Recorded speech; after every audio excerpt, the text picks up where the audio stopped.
Hola y bienvenidos a mi espacio del pintor Andrés. ¿Y sabéis qué es esto? ¿Habéis leído el título este?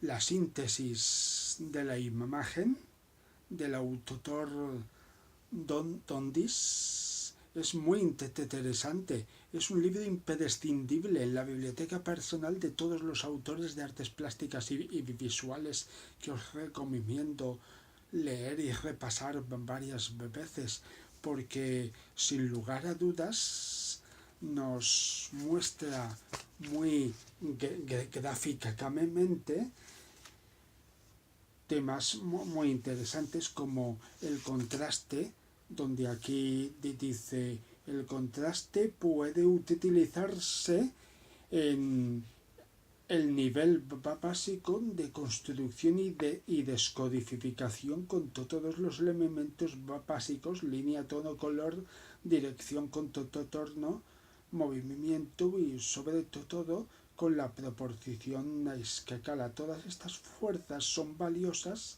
en la ordenación del input y el output visuales, realizando la importancia crucial del contraste para el control del significado de una obra de artes visuales. Ocurren muchas cosas a la vez y es difícil evitar la confusión y la ambigüedad para que el efecto final de un cuadro o cartel sea coherente. Hay que modificar mediante el contraste lo vago y lo y, y lo realizado, llevándolo hacia un estado preciso y específico de lo concreto a lo largo de un proceso de diseño salpicado de una serie de decisiones. La visión tiende hacia la organización de los datos, yendo desde las sensaciones primarias, la expresión y comprensión de ideas simples, hacia lo abstracto, pasando por etapas de complejidad creciente. Y además nos propone ejercicios después de cada capítulo, como este que dice: 1.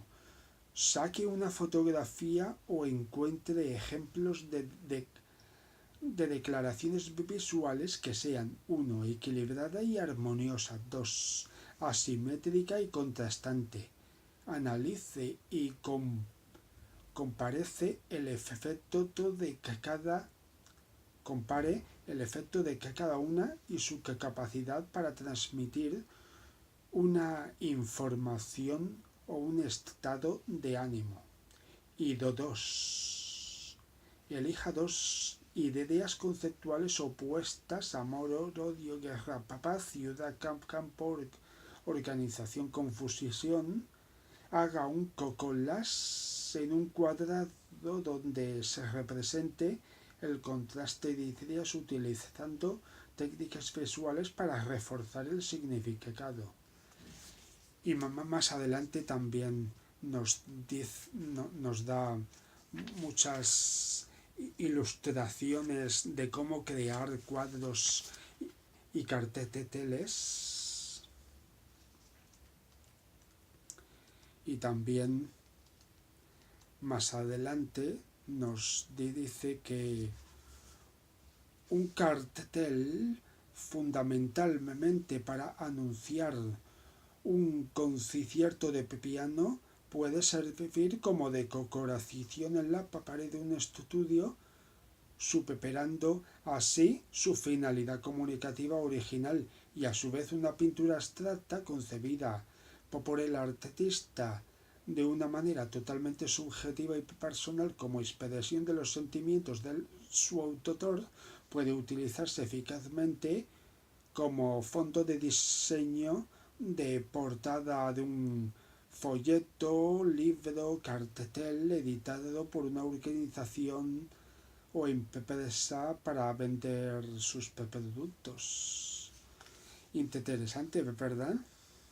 También nos dice que el arte, cualquier arte visual, es la manifestación de ese anhelo humano de realización espiritual. El arte, para ser válido, no debe romper nunca la comunicación con y para esas aspiraciones. Como destilación de vida, ha de refinar la verdad hasta el mínimo irreductible y luego proyectarla con una formulación poderosa, rica en significados universales y a todos los niveles de la sociedad. Es decir, que tiene que transmitir ideas, un cuadro para que sea una obra de arte buena.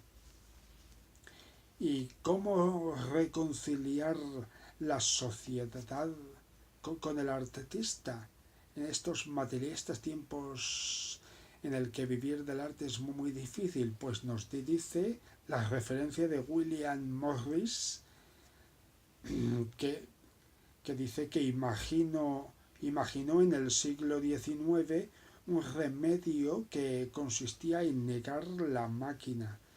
Salvemos el futuro, proclamaba, marchando hacia atrás, hacia el pasado, cuando arte y hombre se servían mutuamente, es decir, volver a lo de siempre, a lo manual. Y también nos dice que el pintor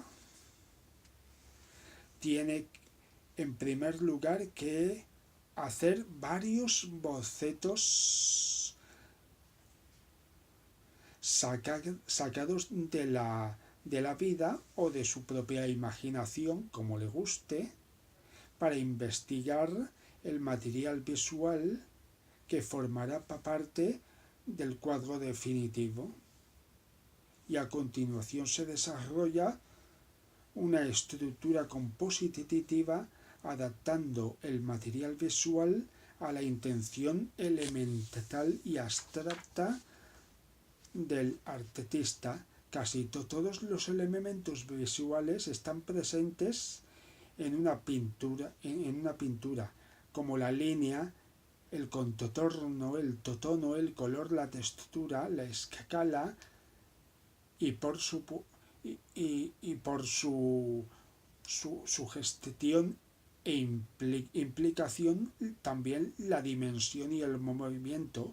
La composición incorpora el proceso de manipulación de los elementos mediante el uso de técnicas destinadas a lograr el efecto proyectado.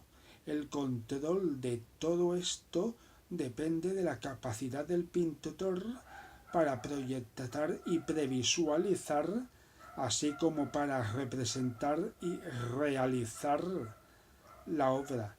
El artista puede meter allí lo que en realidad no está allí o puede eliminar lo que está Esta es la capacidad.